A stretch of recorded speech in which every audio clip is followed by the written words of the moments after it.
नमस्कार, मैं आपका मित्र सर्वमित्र। आज मसला बड़ा भी है और आज मसला उनके लिए जिनके बच्चे प्राइवेट स्कूल में पढ़ते हैं या सरकारी स्कूल में पढ़ते हैं। दरअसल हमारे साथ प्राइवेट स्कूल एसोसिएशन के हेड हैं कुलभूषण शर्मा जी, हरियाणा के भी और इंडिया लेवल के भी। आज इन्होंने कुछ सवाल जवाब किए हैं हरियाणा सरकार से। ज्ञापन सौंपा है मंत्री जी को, प्रेस कॉन्फ्रेंस की है चंडीगढ़ में। इनके सवाल जवाब हरियाणा सरकार से हैं और हमारे सवाल जवाब इनसे हैं। किस बात को लेकर? इनका जो सवाल जवाब हैं वो ये, जो स्कूल बंद किए गए हैं हरियाणा में 30 अप्रैल तक, उसको लेकर हैं कि वाई, कि कुछ गाइडलाइन के साथ ये स्कूल शुरू होने चाहिए, बंद क्यों कर रही है सरकार। और हमारे सवाल जवाब इनसे होंगे जो आपकी बात है, यानी प्राइवेट स्कूलों की मनमानी क्यों। मेरे को लगता है बहुत सारे पेरेंट्स इस बात से दुखी हैं और करंट इशू भी है। मैं देख रहा हूं बहुत सारे स्कूलों के बाहर आप प्रदर्शन भी कर रहे हैं। किस बात को लेकर? जो स्कूलों की फीस बहुत बढ़ गई है और बहुत सारे चार्ज वो लेते हैं, उस बात को लेकर बात करेंगे। कुलभूषण जी, सबसे पहले जो आपका मसला है, आप सरकार से सवाल कर रहे हैं कि स्कूल बंद क्यों कर रहे हैं आप। ठीक है कि आप शुरू कीजिएगा, कोरोना एक तरफ बढ़ रहा है, आपको पता है, ठीक है। और मैंने सुना है कुछ स्कूलों से भी कुछ आई है रिपोर्ट्स के काफ़ी बच्चे जो कोरोना पॉजिटिव हो गए, तो मतलब कुछ दिनों के लिए बंद किए हैं। तो आपको नहीं लगता कि अभी छोटे बच्चे जो हैं 8वीं तक, उनके बंद ही थोड़ा समय के लिए रहने चाहिए? क्योंकि ये जो दूसरी लेयर आई है, इसमें कहते हैं कि बच्चे और जो युवा हैं उसको भी ये अफेक्ट कर रहा है। देखिए, ये जहाँ तक दूसरी लेयर की बात है, मैं कहता हूँ कोरोना गया ही नहीं था। ये पहली ही लहर है। कोरोना थोड़ा सा इन्होंने मेडिकल टेस्ट कम कर दिए थे, अदरवाइज इतनी रैलियाँ हो रही है, कोरोना बहुत फैलता। अब जो सवाल आपने कहा कि हमें क्यों विरोध कर रहे हैं, देखिए कल से हरियाणा में नाइट कर्फ्यू लगा और हमारे स्कूलों में फुल डे कर्फ्यू लगा दिया गया। बाकी सारा प्रदेश खुला है, हर एक्टिविटी हो रही, सारे दफ्तर खुले, सब कुछ। शादी में 200 आदमी जा सकते हैं, शमशान घाट में 50 आदमी जा सकते हैं, स्कूल में एक बच्चा भी नहीं जा रहा।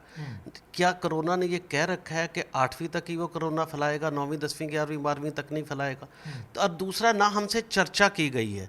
हमारे स्कूल 1 साल से बंद है। हमारा सिर्फ ये विरोध है कि सरकार हमसे बैठ के बात करती है। अगर कोई और उचित उपाय था तो बच्चों की सुरक्षा और शिक्षा दोनों को मद्देनजर हम वो फैसला करते हैं। और अगर ये बहुत इंपॉर्टेंट होता कि स्कूल जो है छुट्टी पे जाने चाहिए, तो हम भी सरकार से सहमति होते, लेकिन बातचीत के बाद। ये हमारा विरोध। जिस हिसाब से केस सामने आ रहे हैं और हम देख रहे हैं, तो क्या आप गारंटी लेते हैं अगर कल को बच्चे वो पॉजिटिव आ जाते हैं आपके स्कूलों में, प्राइवेट स्कूलों में, आपके टीचर पॉजिटिव आ जाते हैं काफ़ी तादाद में, तो क्या आप उस बात की जिम्मेदारी लेते हैं?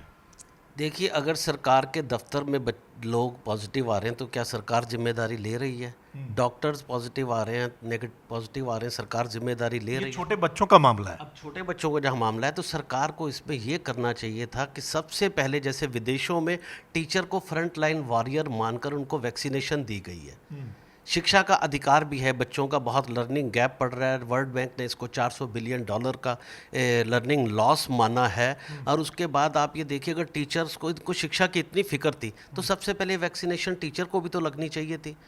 तो वैक्सीनेशन की स्पीड बढ़ाकर और विदेशों की तर्ज पर हम हिंदुस्तान में टीचर्स को सबसे ज़्यादा श्रेष्ठ स्थान पर रखते हैं, और जब वैक्सीनेशन की बात आई तो उनको पिछाड़ रहे हैं। शिक्षा की वो इस बात का वेट कर रहे हैं कि वैक्सीनेशन जैसे जैसे आ रही है तब तक हम स्कूल बंद कर देते हैं, तो वैक्सीन जब लग जाएगी स्कूल शुरू कर देंगे वो। अच्छा, मुझे ये बताइए कि प्लेन के अंदर बच्चे जो है वो जा रहे हैं, ट्रेन के अंदर बच्चे जा रहे हैं, शादी समारोह में जा रहे हैं, तो सरकार ऐसी गाइडलाइन क्यों नहीं बनाती कि 14 साल तक के जो बच्चे हैं वो कहीं भी नहीं जाएंगे? ना वो प्लेन में जाएंगे, ना ट्रेन में जाएंगे, ना बस में जाएंगे। क्या वहाँ उनके लिए खतरा नहीं है?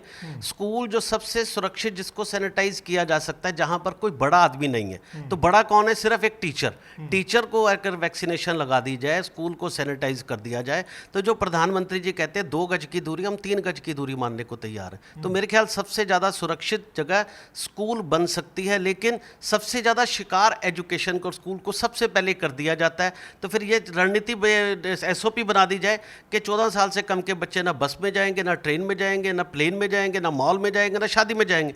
तो हम भी तैयार हैं फिर ऐसी बात के लिए। आपको बच्चों की चिंता है, बच्चों की पढ़ाई की चिंता है, या अपनी फीस की चिंता है? क्योंकि नया सेशन शुरू हो रहा है और आप चाहेंगे कि हमें एनुअल फीस भी ले लूँ, मैं ये वाली फीस भी ले लूँ, क्योंकि अभी से शुरुआत होगी तभी पेरेंट्स देंगे, और कुछ समय अगर और स्कूल लगेंगे नहीं तो फिर ये फीस मिलेगी नहीं। देखिए सरकार ने क्या ऑर्डर निकाला है कि जो सक्षम है हाँ। वो फीस दे, जो सक्षम नहीं है वो फीस ना दे, और जो फीस ना दे उसकी ऑनलाइन पढ़ाई भी बाधित ना की जाए, उसका नाम भी नहीं काटा जाए। आप मानते तो नहीं ना इस बात को? सक्षम की परिभाषा भी तो कोई जारी नहीं हुई है ना, कि कौन सक्षम है कौन नहीं। सरकारी एम्प्लॉई जिनको पूरी तनख्वाह आ रही है वो भी फीस नहीं दे रहे, फौज को पूरी फीस मिल रही है, हमारे सैनिकों को, फार्मर्स पे कोई फसल पे इसका नुकसान नहीं हुआ, फार्मास्यूटिकल इंडस्ट्री को कोई नुकसान नहीं हुआ। इनके एक लेटर की वजह से सारे ही लोग असक्षम हो गए। फिर हमें कह रहे हैं आप टीचर्स की तनख्वाह भी दें। साल से ऊपर पीरियड हो गया, हम कहाँ से दें? हम सरकार से सिर्फ एक बात जानना चाहते हैं कि आप 3 महीने जो हमारी फीस नहीं दे रहे उनकी बिजली भी माफ़ कर दें, उनके सारे टैक्स माफ़ कर दें। 3 महीने के लिए सरकार हमें तो पूरे साल से कह रही 3 महीने का टैक्स माफ आप कर दें, सरकार हम सारी फीस माफ़ करने को तैयार। सरकारें ऐसी ही होती हैं, ठीक है, सरकारें ऐसी होती हैं, तो आप उनके साथ कंपटीशन थोड़ा करेंगे कि सरकार अगर ऐसा कर दे तो हम ऐसा कर देंगे। आप उनकी भी तो फीस ले रहे हैं ना, कि जिनके बेचारों की जॉब चली गई, काम धंधे बंद हो गए, आप उनको माफ किया? आपने कभी माफ किया उनकी फीस? हमारे जो बजट स्कूल जिनकी मैं बात कर रहा हूँ, आप 3.5% स्कूल की बात कर रहे हैं, जो हाई एंड स्कूल है वहाँ पेरेंट्स को दिक्कत ही नहीं है, वो अपनी फीस दे रहे हैं। दिक्कत कहाँ है? जब पेरेंट्स भी गरीब है, स्कूल संचालक भी गरीब है, टीचर भी गरीब है, दिक्कत वहाँ पर है। सर मुझे बहुत ताज्जुब होता है जब आप प्राइवेट स्कूलों को गरीब कहते हैं कि ये गरीब हैं। आज जनता क्या मानती है शर्मा साहब? जनता कहती है कि प्राइवेट अस्पताल और प्राइवेट स्कूल ये लूट के अड्डे हैं, मनमानी करते हैं। आप मुझे बताइए, अब पीछे लॉकडाउन रहा, बच्चे घर पे रहे, ऑनलाइन की फॉर्मेलिटी हुई, आपने ट्यूशन फीस ली? सभी स्कूलों ने ट्यूशन फीस ली ना? ली कि नहीं ली? बिल्कुल नहीं ली। यही तो आपके पास आंकड़े नहीं है। जो बजट स्कूल्स हैं उनका लॉकडाउन से पिछले साल का भी 25 से 50% बकाया है, और इस वर्ष में 20% भी सरम मित्र जी फीस नहीं। सरकार मूल्यांकन करा ले, अगर हमारी बात झूठी लगे, जो हमारे पे इंडियन पैनल कोड की धारा लगानी हो लगा दे, हम झूठ नहीं बोल रहे हैं। हम अगर कोई कहता है किसान बड़ा रिच है, 1 किले का भी किसान है, 2 एकड़ का भी किसान है, ऐसे स्कूलों की भी स्थिति है। स्कूल 300 रुपये फीस वाला भी है, 500 रुपये फीस वाला भी है, 1000 से कम वाले 70% स्कूल हैं। ये सेंटर स्क्वायर फाउंडेशन की रिपोर्ट में अभी पब्लिश हुआ है, और बहुत सारे उनकी बात मान लेते हैं, लेकिन मेरे सामने ऐसा कोई भी केस नहीं आया कि वो फीस माफ कर रहे हैं। मुझे हरियाणा से हजारों लोगों ने फोन किया कि सर फीस नहीं माफ कर रहे हैं, हमारे पास जॉब भी हमारी चली गई, फीस नहीं माफ कर रहे हैं। आपके प्राइवेट टीचर के मेरे पास फोन बहुत ज़्यादा आते हैं कि हमें इतनी सैलरी हमारी कम कर दी, हमारा गुजारा कैसे होगा? स्कूल फीस ले रहा है बच्चों से, लेकिन हमें नहीं दे रहा है, दे रहा है तो आधी, और वो भी बहुत लेट। सरब मित्र जी, आपका टीवी चैनल बड़ा मशहूर चैनल है, आप स्कूलों में जाइए, बजट स्कूल्स में, उनसे आंकड़ा ले लीजिए। अगर मेरी बात झूठी निकले तो दोबारा फिर इंटरव्यू कर लेते हैं। ग्रामीण क्षेत्रों में आप सिर्फ हाई एंड स्कूलों को लोग लेके चल रहे हैं। जो ग्रामीण स्कूल है उनकी स्थिति बद से बदतर है। बसें खड़ी हैं, बसों का इंश्योरेंस देना है, रोड टैक्स देना है, 40-40, 50-50 हज़ार उनकी किस्तें हैं। उसके बाद बहुत सारे स्कूल रेंट पे हैं। आपने उनका विश्लेषण शायद किसी ने भी नहीं किया, सिर्फ एक नारा लग जाता है कि स्कूल जो है चोर है। अच्छा, चलो मान लेते हैं कि चलिए मान ली 1 साल में कुछ ऐसा हो गया, हर बंदे की अगर कुछ कोई दुकानदार है, हो सकता है 1 साल उसमें भी कुछ हो जाए, तो जो पिछले इतने सालों से कमाई कर रखी है, 1 साल में थोड़ा इन्वेस्ट कर दें, लगा दो, क्या फर्क पड़ता है? कमाई भी तो कर रखी ना इतने सालों से। देखिए, स्कूल नॉट फॉर प्रॉफिट पे चलते हैं। हमारी जो भी इनकम है उसका हम रिजर्व भी नहीं रख सकते। ये टेक्निकल टर्म्स हैं। हम एक 10% या किसी से ऊपर रिजर्व नहीं रख सकते किसी कीमत में, ये लोगों को नहीं पता है। और दूसरा, सरकार स्कूल जो है हर साल कभी टेक्नोलॉजी लगाता है, कभी कमरे बनाता है, तो उनके सारे पैसे कंज्यूम हो जाते हैं। बाद में उनका नेक्स्ट ईयर पे नया कुआं खोदते हैं और नया पैसा आता है। अगर स्कूल चलता रहता है तो आई चलाई चलती रहती है, उस पर दिक्कत नहीं होती है। लेकिन मैं आपको बता रहा हूँ, स्कूल नॉट फॉर प्रॉफिट होने की वजह से हम रिजर्व ना रखने की हमारे पास कंडीशन भी है, इनकम टैक्स की और रूल्स की भी, जो हम नहीं रख पाते हैं। और जो आप और कोई स्कूलों की बात कर रहे हैं, मैंने फिर कहा वो हाई एंड स्कूल हैं, वो 96% स्कूल नहीं है वो। अच्छा, आम लोगों की राय यही होती है कि प्राइवेट स्कूलों की और सरकार की साठगांठ है। मतलब प्राइवेट स्कूल वाले जो पैसा चढ़ाते हैं ऊपर, वो पैसा ऊपर तक पहुंचता है, इसलिए प्राइवेट स्कूलों पर कोई शिकंजा सरकार की ओर से नहीं कसा जाता है। प्राइवेट स्कूलों वाले अपनी मनमानी करते हैं, जो भी फीस वो लगा दें। अगर आपकी साठगांठ है तो फिर आप सरकार से सवाल जवाब क्यों कर रहे हैं? आपकी बात तो मंत्री साहब मान ही लेंगे। देखिए, मैं बड़ा स्पष्ट कहना चाहता हूं, मैंने ओम प्रकाश चौटाला जी से लेकर हुड्डा साहब का टेन्योर देखा है, मैं उस समय से प्रेसिडेंट हूँ, आज तक किसी सरकार को हमने कोई चढ़ावा नहीं चढ़ाया, ना किसी सरकार ने मांगा। ये बिल्कुल भ्रमित करने वाली बात है, अदरवाइज मैं कह नहीं देता कि हमारे साथ ऐसा हो। ठीक है, कहीं पर कुछ अधिकारियों के लेवल पर कुछ और कामों के लिए कुछ चलता हो, वो अलग बात है, मैं उसके भी नहीं जाना चाहता। किसी भी मुख्यमंत्री और शिक्षा मंत्री को ने कभी 1 रुपया किसी स्कूल से ना मांगा है, ना स्कूलों ने दिया है। ठीक है, वो हमारी कुछ परिस्थितियों को समझते हैं, हमारे अब के शिक्षा मंत्री भी उन परिस्थितियों को समझते हैं। हम जब जाके उनको बात बताते हैं तो वो उस पर कन्विंस्ड होते हैं, फिर पेरेंट्स चले जाते हैं, बहुत सारी सरकार की मजबूरियां भी हो जाती हैं। तो हम कहते हैं बीच का रास्ता निकले, और जो अगर छोटे स्कूलों में मैं बात करता हूँ उसमें हम कंसेशन भी दे रहे हैं, कंसेशन भी दे रहे हैं, कोई दिक्कत नहीं है, 2-2 3-3 महीने की फीस भी माफ कर रहे हैं। मैं आपको छोटा सा एग्जांपल दे देता हूँ। अब पिछली बार जब लॉकडाउन लगा, चलो पेरेंट्स ने बोला होगा या कुछ सरकार ने एक कुछ ऑर्डर जारी किए, अगर वो सरकार ऑर्डर जारी ना करती कि स्कूल सिर्फ ट्यूशन फीस लेगा, बाकी कोई फीस नहीं लेगा during the lockdown and all this thing, तो क्या आप अपनी तौर पर ऐसा करने वाले थे? बिल्कुल भी नहीं करने वाले थे। आप तो सारी फीस ले रहे थे। आप तो चाहते थे कि हमारे पास एनुअल फीस भी आ जाए, ये भी आ जाए, वो भी आ जाए, बेशक बच्चा घर पे रहे, उसका पेरेंट्स बढ़ाए। देखिए, लॉकडाउन को छोड़िए, मैं आपको बिल्कुल सत्य कह रहा हूँ, हमारी बात कहीं झूठी निकले, जब मर्जी दोबारा चैनल उठा के मैंने कहा आईपीसी की कोई धारा लगा दीजिएगा। जब कोरोना नहीं था तब भी बजट स्कूल जो है 25% फीस माफ करते हैं सर। तो रेट बढ़ा देते हैं आप, बात तो वही, आप 25 कर दीजिए, 30 कर दीजिए। जो हमारी क्लाइंटेज है, जो हमारे पेरेंट्स हैं, उनकी इतनी कैपेसिटी ही नहीं है। हम चाहे भी तो नहीं बढ़ा सकते, क्योंकि एक पेरेंट की अगर 10 या 15 हज़ार रुपये की इनकम है, 3 बच्चे हैं, तो हम उससे कितने % उसके इनकम का ले सकते हैं? हम नहीं बढ़ा सकते। मैंने अपने स्कूल की 3 साल से फीस नहीं बढ़ाई है, 3 साल से, तो कोरोना तो 3 साल से नहीं। सारे तो एक जैसे नहीं है, शर्मा साहब आपने कर दी होगी, लेकिन सारे तो बढ़ा रहे ना। अब देखिए, अभी तक स्कूल नहीं लगे। मैं आपको पंचकुला की बात बता देता हूँ, अभी तक स्कूल नहीं लगे हैं, और कुछ प्राइवेट स्कूल कह रहे हैं कि जून तक हम लगाएंगे भी नहीं, 8वीं तक के, जून के बाद लगाएंगे। लेकिन एनुअल फीस वो ले रहे हैं, वो चार्ज कर रहे हैं, और कुछ स्कूलों ने तो 100% से भी ज़्यादा फीस बढ़ा दी। 2-3 दिन अगर आप पहले देखें तो इस शहर का एक बड़ा स्कूल है, उसके बाहर अभिभावक इकट्ठे होते हैं, प्रदर्शन करते हैं। मतलब कमाल है, स्कूल शुरू नहीं हुआ और आप फीस बढ़ा रहे हैं 100% से ज़्यादा, एनुअल फीस भी चार्ज कर रहे हैं। जो 100% फीस बढ़ाता है उस पर कार्रवाई होनी चाहिए। मैं सीधी सी बात एज ए प्रेसिडेंट कह रहा हूँ, बिल्कुल गलत है, न्यायोचित नहीं है। 100% मैक्सिमम कोई फीस बढ़ा सकता है, तो हरियाणा में फॉर्म नंबर 6 भराया जाता है। अगर उसने स्कूल में बहुत चेंजेस किए तो मैक्सिमम 20% बढ़ा सकता है, उसकी भी जस्टिफिकेशन उसको देनी पड़ेगी। अदरवाइज नॉर्मली 8 या 10% के करीब लोग फीस बढ़ाते हैं ज़रूरत के हिसाब से, और वो भी देखते हैं कि उनके पेरेंट्स कैसे हैं। अगर पेरेंट्स उनकी कैपेसिटी नहीं है, वो फीस बढ़ा भी देगा, पेरेंट देगा नहीं, उसको माफ़ करनी पड़ेगी। और बजट स्कूल्स में आप गाँव में जाके देखिए, पूछिए कितनी फीस है और साल में आई कितनी %, आपको 75% फीस आई मिलेगी, जबकि उन्होंने 20-30% डिस्काउंट भी किया होगा, छूट पहले भी दी होगी। आप अभिभावकों से भी पूछ सकते हैं जाके गांव के स्कूलों में या बजट प्राइवेट स्कूलों के कि क्या आपको लॉकडाउन से पहले भी स्कूल कुछ फीस माफ़ करते थे या नहीं करते थे? 100% करते थे, मैं आपको बता रहा हूँ। लॉकडाउन के दौरान आपने कुछ स्टाफ को तो निकाल ही दिया प्राइवेट स्कूलों ने, ठीक है, बसों वाले जो थे, ड्राइवर, वो सारे। टीचर की सैलरी आपने आधी कर दी, और अभी तक भी वो टीचर की सैलरी फुल नहीं दे रहे हैं आप, अभी तक भी नहीं दे रहे हैं वो बेचारे। बहुत सारे मुझे लोग फ़ोन करते हैं कि अभी तक भी नहीं मिल रहा, पता नहीं कब हमें पूरी सैलरी मिलेगी। तो आपके खर्चे तो वैसे ही कम हो गए, ट्यूशन फीस आपको मिल रही थी, तो ऐसे में भी आप कह रहे हैं कि आपको घाटा पड़ गया। अगर हमें टीचर्स की सैलरी पूरी निकालनी, हमें 60% तक फीस चाहिए। मैंने नीसा से एक सर्वे कराया था जिसमें ये रिपोर्ट आई कि पिछले साल का ही 25 से 50% 1000 स्कूलों में, टाइम्स ऑफ इंडिया में भी पब्लिश हुआ था, उनके बैड डेट्स में चले गए। और अगले साल उनके पूरे सेशन में 20% आई, तो 40-60% तो टीचर फीस देने के लिए चाहिए था। उसके बाद जो बसेस की किस्त है, 15-15 लाख की बस है, 50-50 हज़ार की किस्त है। कई स्कूल रेंट पे भी हैं, सारे स्कूलों के मालिक जो है वो स्कूलों के अपनी भूमि नहीं है उनकी, तो वो रेंट भी दें, किस्त भी दें, प्रॉपर्टी टैक्स भी दें, बिजली के एवरेज बिल भी दें, और टीचर को सैलरी निकालेंगे कैसे? हमने सरकार को जाके कहा कि कोई फार्मूला तो बता दीजिए कि आप अपने 3 महीने का टैक्स छोड़ दीजिए, उन्हीं को जिनको आप हमसे माफ़ी की बात करते, सिर्फ उन्हीं को छोड़ दीजिए।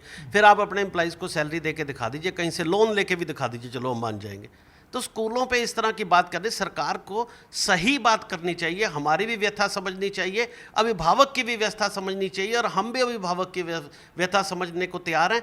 मिल बैठकर हमने कहा था कि ये हमारे स्कूल कम्युनिटी स्कूल है, हमारे स्कूल जो बजट स्कूल्स हैं वहाँ पर जो बच्चे आते हैं उनके साथ हमारा डायरेक्ट लिंक पेरेंट्स से, हम उनकी हर एक की अवस्था जानते हैं। अगर सरकार हम पे भी छोड़ती तो हो सकता है कि 2-4-5% गलत करते, मैं नहीं कहता 100% ठीक करते, लेकिन 70-80% स्कूल जो है वो कहीं ना कहीं पेरेंट्स के साथ बढ़िया एग्रीमेंट करके उनकी अवस्था को भी समझते हुए सही निर्णय लेते हैं।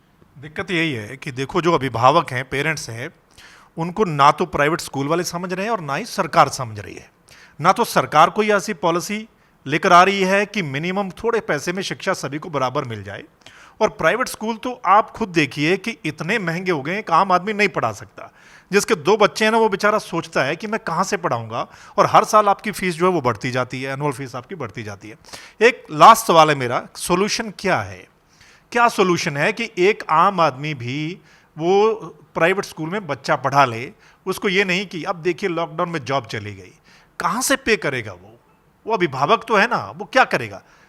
सरकारी स्कूल की तरफ बेचारा भागेगा ना, क्योंकि पैसे नहीं उसके पास। तो सोल्यूशन क्या है? वो अभिभावक बेचारे क्या करेंगे? मैं सोल्यूशन, परमानेंट सोल्यूशन बताता हूँ कि उस सोल्यूशन से अगर कोरोना जैसी कितनी महामारियाँ आ जाएं तो कभी अभिभावक को तंगी नहीं आएगी। डीबीटी इन एजुकेशन करनी चाहिए।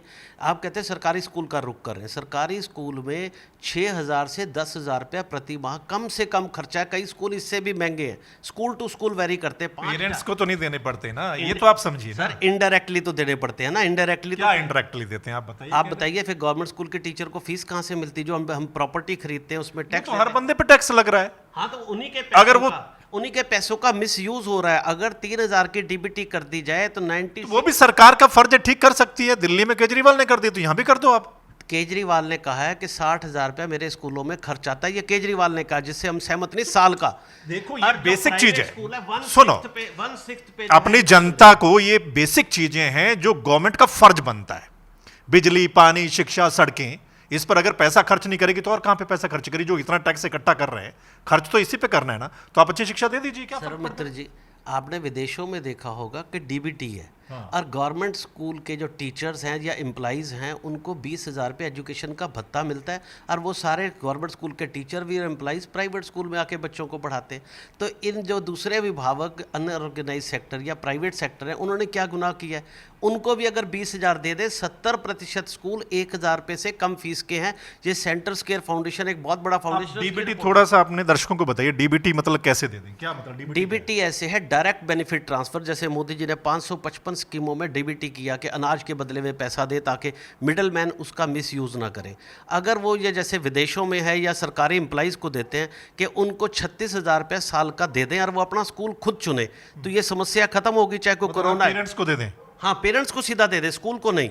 वो जो मैंने कहा कि 1,000 तक के 70% स्कूल है वो 1,500 वाले में बिठाए अपने बच्चे को, 2,000 में पढ़ाए, किताब भी उसकी फ्री आ जाएगी, कॉपी भी फ्री आ जाएगी, और इस देश का हजारों करोड़ रुपया बचेगा। जो गवर्नमेंट स्कूल 11 लाख स्कूल है हिंदुस्तान में, प्राइवेट स्कूल 4 लाख, और बच्चों की संख्या दोनों में 50-50, तो किस में महंगा पड़ता होगा? पैसा तो हमारा ही है, डायरेक्ट इनडायरेक्टली टैक्स तो हम देते हैं ना। तो उसका मिस यूटिलाइजेशन क्या हो, प्रॉपर यूटिलाइजेशन, अगर डीबीटी डायरेक्ट बेनिफिट ट्रांसफर कर दिया जाता है, अभिभावकों को सीधा पैसा दे दिया जाता है, तो देश का सही पैसा इस्तेमाल होगा, क्वालिटी एजुकेशन भी मिलेगी, क्योंकि पेरेंट्स फिर उस स्कूल को चुनेंगे जो बेहतर होगा।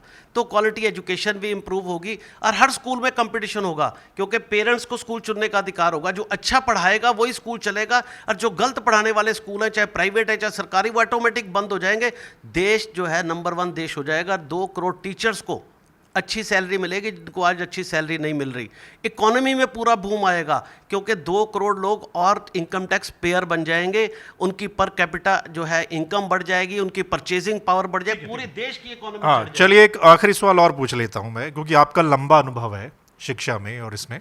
चाहे तो सरकारी स्कूलों की दशा सुधर सकती है? बस इतना मैं जानना चाहता हूं। सरकार ने जिस भी काम को पकड़ा, बीएसएनएल पकड़ा, चाहती तो सुधर सकती थी, लेकिन बीएसएनएल पे इतना इंफ्रास्ट्रक्चर था, खत्म हो गया। आज इंडियन एयरलाइंस, एयरपोर्ट्स तक बिक रहे हैं। शिक्षा देना सरकार का काम ही नहीं होना चाहिए। सरकार को शिक्षा खुद नहीं देनी चाहिए। आप भारतीय इतिहास में जाएं, आप तो अपना बिजनेस देख रहे हैं भी सरकारी स्कूल बंद हो जाए और हमारा चले। आप ये बताइए कि राम राज में सरकार चला रही थी स्कूल, मुझे बताइए ना। तो मोदी जी, तक्षशिला नालंदा, जब हम विश्व गुरु थे, पूरी ऑटोनॉमी थी, प्राइवेट एजुकेशन थी, सरकार मॉनिटरिंग करती थी कि कोई गलत काम तो नहीं कर रहा, कोई एंटी नेशनल काम तो नहीं कर रहा। आप जाकर देखिए, आज़ादी से पहले मद्रास प्रोविडेंस में ही सिर्फ 4 लाख स्कूल थे, प्राइवेट स्कूल। मतलब हमारी जैसे आज शिक्षा नीति मेरा सवाल का जवाब आपने ठीक नहीं दिया। सरकार चाहे तो दशा सुधर सकती है कि नहीं सुधर सकती? सरकार सुधार ही नहीं सकती, मैं कह रहा हूं। मतलब नियत नहीं है। चाहे भी ना, तब भी नहीं सुधार सकती, क्योंकि जीडीपी का 11% चाहिए। 3.5% जीडीपी का खर्च हो रहा है एजुकेशन में, 11% कहां से लाएंगे? जीडीपी माइनस पे चली गई है वो। और दूसरा, जितने कट्स हैं ना उसके अंदर, कि कितना महंगा पड़ता है कमरा। कभी आप केजरीवाल जी के जाके वहां देखिए कि कमरा बने कितने का, प्राइवेट वाला कितने में बनाता है, सारी पिक्चर क्लियर हो जाएगी। 3 टाइम्स मैंने यहाँ देखा है हरियाणा में, यहाँ तो कमरों पर ही जोर है सरकारी स्कूलों में। कमरे तो बना दिए 50 और शिक्षा का भट्ठा बैठ गया।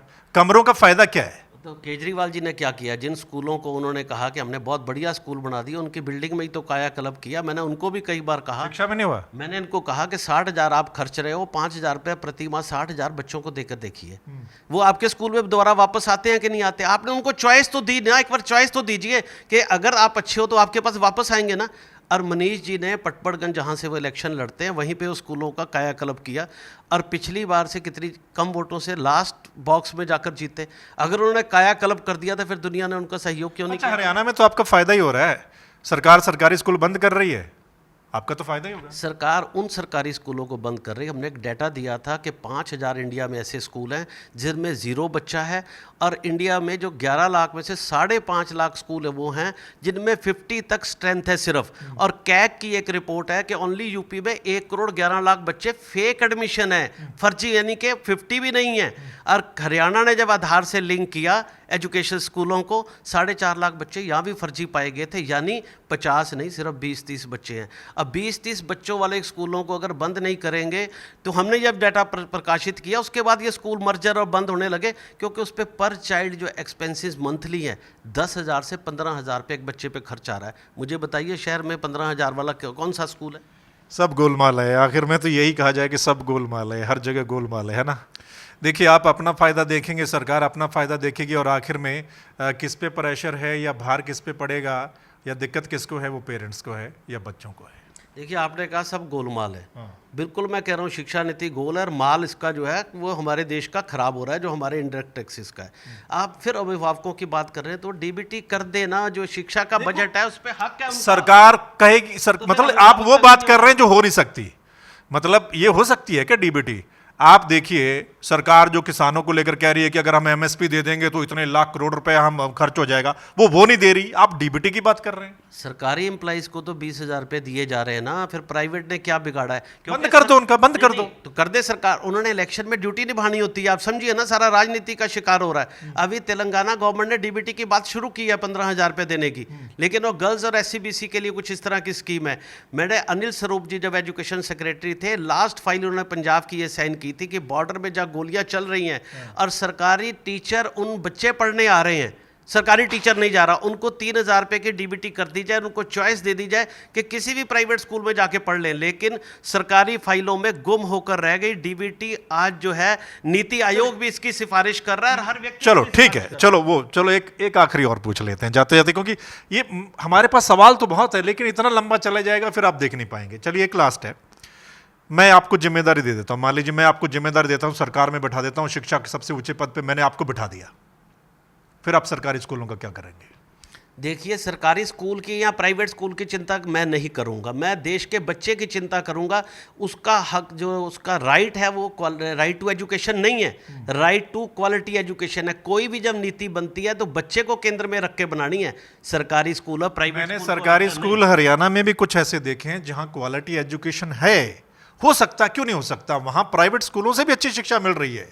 तो फिर क्यों नहीं सभी जगह हो जाता? देखिए चंडीगढ़ के गवर्नमेंट स्कूल बहुत अच्छे हैं, हाँ। हमारे अंबाला में प्रेम नगर में गवर्नमेंट स्कूल बहुत अच्छा है। हाँ। तो अगर डीबीटी कर दी जाएगी तो अच्छे स्कूल को खतरा नहीं होगा। हम्म। बात बच्चे की है। मैं हमेशा कहता हूं कि महात्मा गांधी जी ने कहा था नीति उसको देखकर बनाई जाए जिसका पेट भूखा हो, आत्मा प्यासी हो।